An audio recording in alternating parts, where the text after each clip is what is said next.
Assalomu alaykum tomoshabinlar. Bugun biz sinf jamoamiz bilan Jack Londonning Hayotga muhabbat asari haqida loyiha ishladik.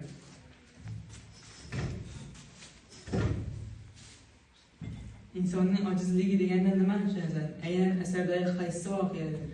İnsanın acizligi deganda men asarda sayohatchilardan biri baliq tutmoqchi bo'ladi. Baliq tutayotgan paytda ko'lmak bo'ladi. Ko'lmakning ichida suvni boshqa yoqqa kamaytirib, baliqni tutayotgan paytida baliq katta ko'lmakka o'tib ketadi. Mana shu yerda sayohatchilarning biri o'zining ojizligini ichida his qiladi.